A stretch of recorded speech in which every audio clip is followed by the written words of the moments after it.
Bonjour, chers compatriotes, mesdames et messieurs. La coalition d'opposition en exil que je représente en tant que président de la Corée s'est créée par le fait que sous le régime du président Obiang Nguema Mbazogo, plus de 250 000 personnes ont fui la dictature pour se réfugier à l'étranger. Aujourd'hui, si je suis là, c'est que je fuis comme beaucoup d'autres le pays parce que j'ai été torturé, entendez, par laquelle j'ai échappé à la mort en fuyant après avoir subi des tortures qui m'ont handicapé pendant plusieurs années et dont je porte encore les traces. En deux mots, voilà ce qu'on m'a fait. Les membres regroupent au sein de notre organisation m'ont fait savoir qu'il y avait eu des assassinats, chose que nous savions tous, mais qu'il y avait la nécessité d'indemniser les familles des victimes. Nous avons essayé à 3 reprises de proposer directement au président une table ronde à Genève avec les représentants de tous les partis politiques de la Guinée équatoriale et les organismes internationaux pour mettre en place une processus de réconciliation nationale. En réponse, le président a répondu que nous voulons le faire venir à Genève pour l'assassiner.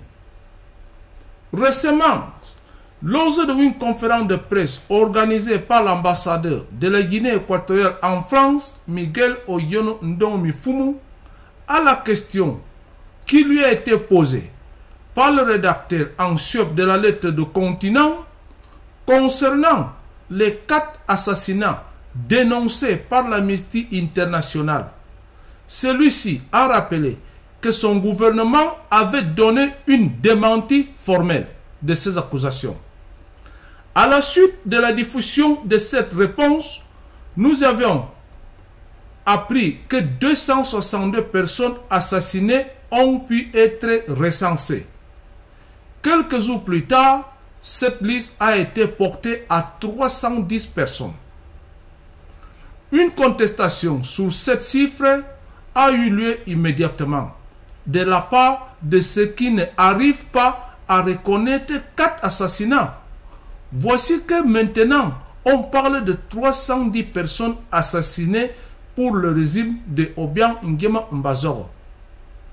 Et on conteste en nous disant que des gens qui figurent sur cette liste sont morts avant que Obiang soit président. Mais il faut savoir que depuis qu'il a été nommé sergent, puis chef de la prison de Black Beast, avec son bras droit, le sergent Ondela, qui sous l'ordre de Teodoro Obiang Nguema Mbazogo utilisait son sien Copé pour se jeter et dévorer vivant les prisonniers politiques. Pendant que ce bourreau déclarait à qui voulait l'entendre: mon chien mange seulement de la viande fraîche. Mi perro come carne crudo. Je vous passe les détails. Depuis 1968, pendant tout son parcours militaire, il a eu des responsabilités dans l'armée qui lui ont permis d'éliminer tous ceux qui lui ont barré la route pour accéder au pouvoir.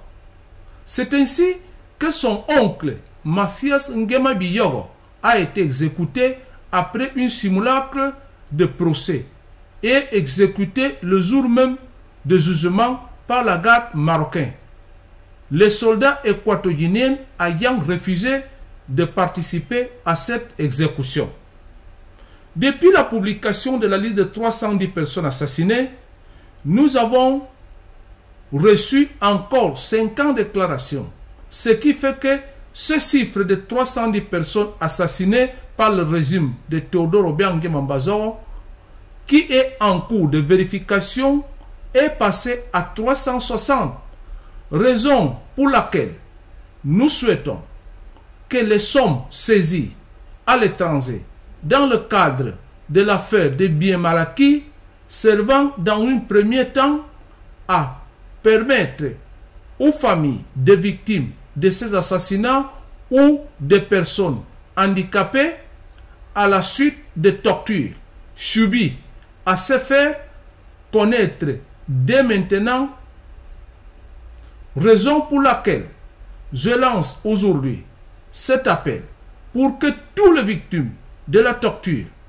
se faisant connaître et que toutes les familles qui ont eu une de leurs membres assassinés par le régime du président Obiang se faisant connaître auprès de nous directement par internet à une adresse qui s'inscrit maintenant à l'écran ou à ce numéro de téléphone.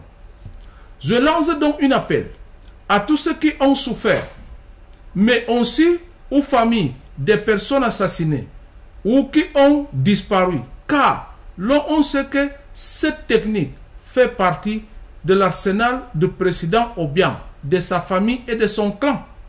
Le président Obiang s'appuie aujourd'hui pour se maintenir au pouvoir sur une partie politique présidentielle qui continue à diriger lui-même et qui ne procure des avantages qu'à ceux qui en sont membres. Ce qui prouve que Obiang n'est plus le président de tous les Équato-Guinéens, mais celui d'une partie politique qui prélève les cotisations directement sur le salaire de ses membres et leur demander de lui jurer fidélité, ce qui montre, si besoin, est que notre pays n'est pas une démocratie, mais un pays dirigé par un président qui fait du clientélisme. Il faut que demain, même si l'argent n'est qu'une petite chose par rapport aux souffrances endurées dans les arrestations arbitraires, à la détention dans les commissariats de police ou à la torture et viol sont habituels, sans oublier la souffrance journalière dans les prisons. Tout cela pour se terminer par des assassinats ou des disparitions qui devaient être reconnus, indemnisés et sanctionnés. Quand on pense à la mascarade du prix UNESCO mise en place par ce dictateur qui fait assassiner ceux qui ne pensent pas comme lui et qui fait semblant de s'intéresser à la souffrance du monde entier, mais qui se moque complètement de la souffrance endurée par le peuple, qui fait torturer ou assassiner pour se maintenir au pouvoir. Il y a quelque chose qui doit interpeller la communauté internationale pour demander à ce président qui s'apprête à violer la constitution qui prévoit la limitation à 2 mandats, alors qu'il a accompli déjà 4 mandats et qu'il est au pouvoir depuis 33 ans. Une seule face, Monsieur le Président, quittez enfin le pouvoir pour que puisse renaître, croître et embellir la République de Guinée équatoriale. Équato-guinéenne, équato-guinéenne, du sang et de larmes a déjà beaucoup coulé. Ce régime n'a que trop duré. Il faut que revive la République de Guinée équatoriale. Prenez votre destin en main, réveillez vos consciences et faites connaître au monde entier vos souffrances en dénonçant le crime et la souffrance que vous avez subie. Nous comptons sur vous comme vous pouvez compter sur nous. Vive la République de Guinée équatoriale, vive la démocratie.